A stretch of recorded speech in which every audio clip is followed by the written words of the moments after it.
Hey guys, so today's video is going to be my review of the company Shop Hush, which sells a bunch of dupe eyeshadow palettes. Now, there are a ton of videos that have already been done on this. Pretty much, I'm really just late to the party in all truth, but I still wanted to do this video. A lot of them are sponsored videos, a lot of them are PR, and in all truth, I don't think those are necessarily bad. I think a sponsorship is fine if you disclose it. Same with PR, but there can be reasons why it's helpful to watch somebody who did buy it themselves, and that is what I did. I placed my own Shop Hush order of 3 palettes that I already own the originals of, so I bought the dupes for. And it's been about a month of me playing around with these palettes. I have formed my opinions, and I'm going to share them with you in this video. I think that this brand is one of the top brands to be associated with the PR drama, and ooh, is this the video where I want to go off on PR? Okay, it is. I'm going to do it. I'm going to make my PR speech.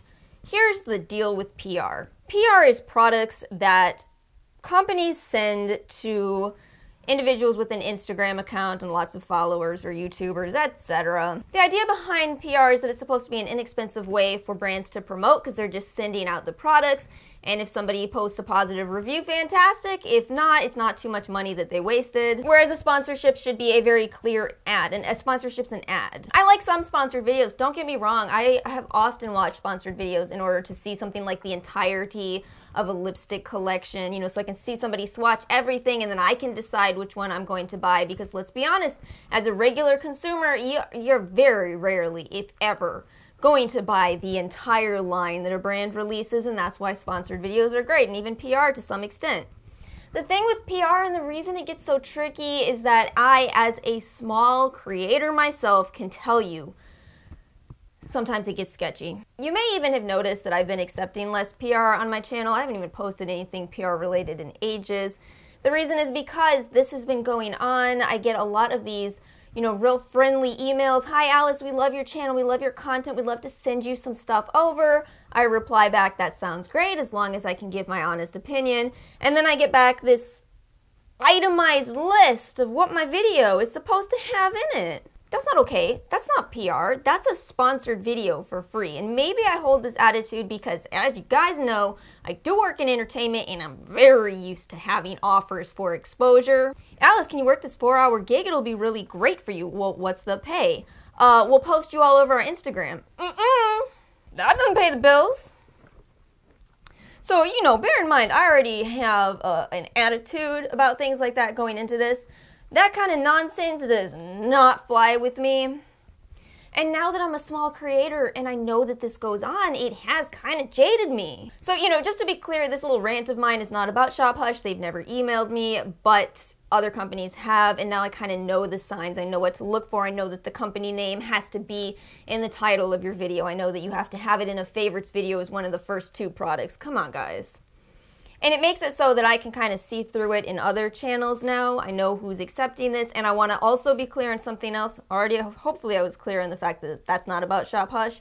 But number 2, I don't think that we should blame the content creators for this. Again, I have my own unique experiences that have made me this jaded. I think that we really need to be angry at companies, and if you are a small channel and if you ever have accepted anything like that, just don't do it again, because really and truly, you may think, okay, great, I'm getting a free product, but at the end of the day, that company is getting something much more out of you. They are taking advantage of you. And y'all been taken advantage of too much in my life, a lot of times by men, hashtag me too, and I'm just done with it. I'm just done with it. Wow, okay, what a way to start the video. Tone myself down. Let me tone it down several notches, because I do want to talk about these palettes. So you've probably heard about this website/app. If you haven't, they do have a website. They have an app you can use to get free shipping always, so always use the app. And they carry several different brands on the website. The most well-known is definitely Bad Habit. I also went ahead and bought from 2 other brands, but I'm going to walk through these individually. I'm thinking that before we walk through each of these individual palettes, because really and truly, not too many people care about, you know, the dupe to Sweet Peach or Modern Renaissance at this particular moment in time. You're probably here for a big overview. And as far as using these palettes, I'm gonna say if I had done a first impression on this, it would be very different from this video I'm filming. That's why I stopped filming first impressions, because my first impression of this brand, well, specifically the Royals palette, was absurdly good. I definitely remember after using that palette one time, I think I said somewhere on Reddit maybe, that I didn't think I was ever going to buy another $50 eyeshadow palette again, because why do it? This is so good. For $14, $16, done. And now I've kind of settled into my thoughts a little more, and I think that I'm still going to buy those sometimes, but I do think I'm going to come back to Shop Hush for another order, and I'll tell you more about that at the end of the video. Okay, let's talk about the specifics here, because I think this is where it's going to get kind of interesting in terms of breaking down the companies. So the first palette that I tried is the Royals from Bad Habit, that is a Modern Renaissance dupe. This is the one I'm wearing in this video today. I have Royals on this side of my face and Modern Renaissance on this side. Now, this is by far the best quality of the three palettes, of the three dupe palettes that I'm going to be talking about. It is so incredibly close in terms of the experience to using Modern Renaissance, but there are some differences. One is a really positive difference. One thing I've always had a problem with in using the Modern Renaissance is the amount of fallout you get. The Bad Habit palette actually does dial that down. Let me kick this brush out because that brush is garbage. If you look at these side by side, you can definitely see how similar they are, but in a different arrangement. They have different shadow names. But then when you start playing with this a lot, the differences do kind of come to the surface, and you can kind of see that as close as it is and as close as your look can ultimately come out, it's not exactly the same. Now, weirdly, I actually kind of liked some of the shadows in Royals more than in the Modern Renaissance. I believe the one I liked more was Monarch versus Realgar. Those are some terrible swatches, but there's the Modern Renaissance Realgar, and then there's Monarch from the Royals palette. I kind of like the little bit of orange that you get in the Royals palette. I think it's a little more unique. I tend to be drawn to colors like that, so I was just like, okay, I kind of like that more. But again, it's not a huge difference. Here's another example of the subtle differences. This is Raw Sienna from the Modern Renaissance, and then this is Noble in the Royals palette. It's close, but it's not quite the same. But is it enough to justify, you know, a $30 price difference? And in all fairness, there were certain instances where I've truly felt like I liked the colors more in the Royals palette. An example is that notorious shade Love Letter, which can be really quite difficult to work with. It's a lot more pigmented in the Royals palette. It's still kind of difficult to work with though, and something that I will say about the entirety of this palette as opposed to the Modern Renaissance, even though they're fairly well pigmented, I think the Modern Renaissance blends just a little bit better. But again, $30 better, I'm not so sure. So, you know, Bad Habit is the most popular of the brands on the Shop Hush website, and I completely get it. This palette's fantastic. This is the brand that I would absolutely go for again and what I would recommend to you guys. I've heard that they make all kinds of fantastic dupes, and I get it. I love that it's cruelty-free. The company Bad Habit is based out of Los Angeles. I have a very high opinion of this. I really do. I'm impressed. Let's talk about Okalan next. I purchased the Pressed Pigment palette. Not really sure what y'all mean by that, but clearly it is a dupe for Disney's Alice Through the Looking Glass eyeshadow palette. Now, I will put a link to the video in which I wore these side by side if you're interested in that comparison, because I've worn comparisons for everything here more than once, multiple times, done wear tests with everything, and I'm gonna say that this brand does not quite have the pigmentation of Bad Habit, but it's not bad. Honestly, at first I thought this might potentially be the closest dupe, more close than Bad Habit even. It comes with a brush exactly like the original palette. It's got the same kind of appearance as the Through the Looking Glass palette. But I'm gonna say, honestly, to you guys, this is too close for comfort to me. This is definitely treading that territory where, how have they not been sued? It's not just the layout, it's the fact that the names are identical. You know, again, I don't want to judge anybody who is using this palette and loving it. I really don't, but I think that in this case, Okalan as a company, I think you should reevaluate. You can give it different names, just like Bad Habit did, and just like Face Candy. It's not going to hurt you. And the other thing is, for as close as I thought the two eyeshadows looked side by side, my fiance was not convinced and told me that clearly, and went right to the high-end side, that this one clearly had more dimension. The other thing is that I did have to build up these Okalan shadows a little bit more. Not a huge amount more, well, some shadows more than others, but it definitely was not as easy to work with as Bad Habit.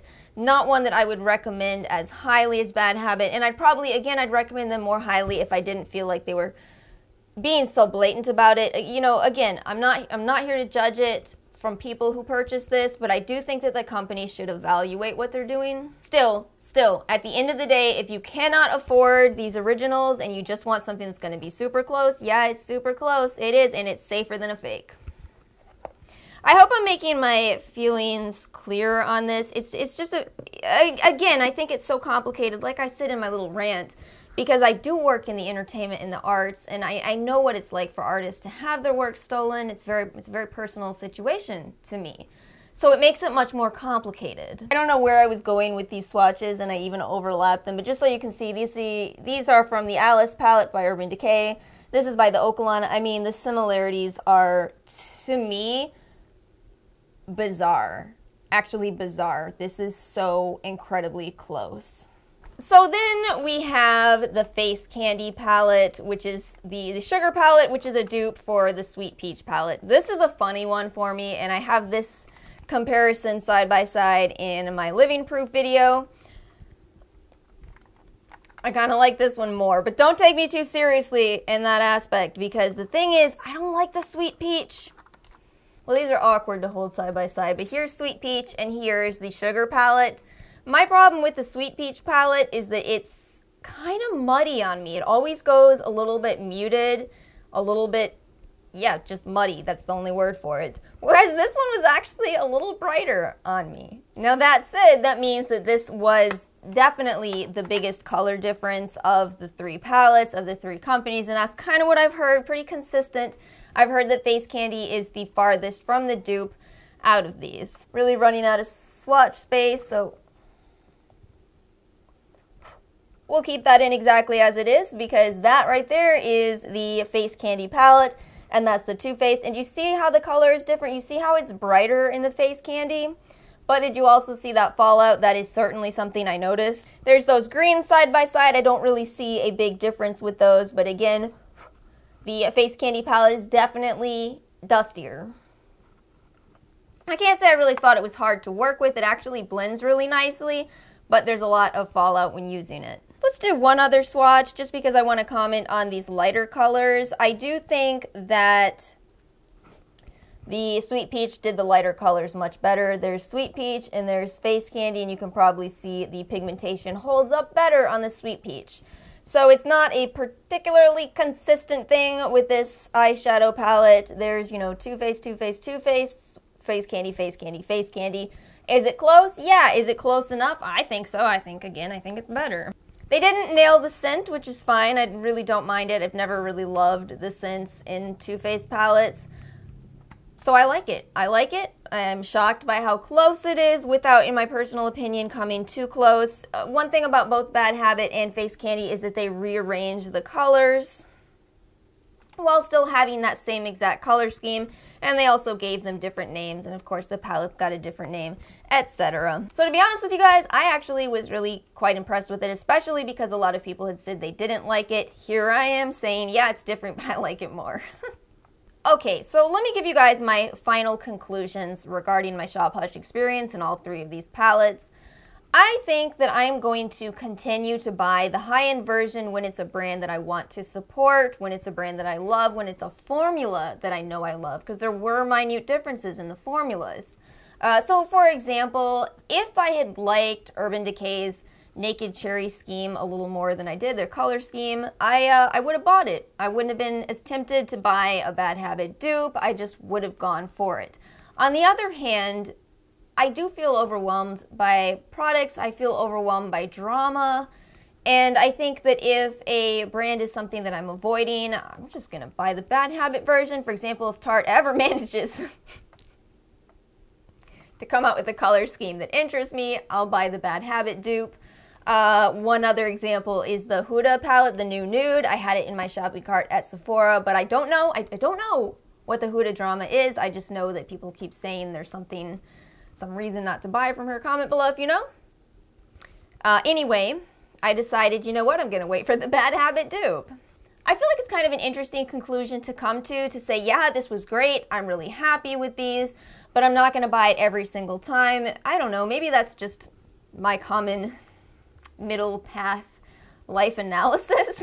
I mean, that's kind of consistent with what I do, so I guess it makes sense, but I think this is a really great way to not support drama, and if you can't afford these higher end palettes, man, I think you've got some great dupes. You know, drugstore products have been okay for years and years now.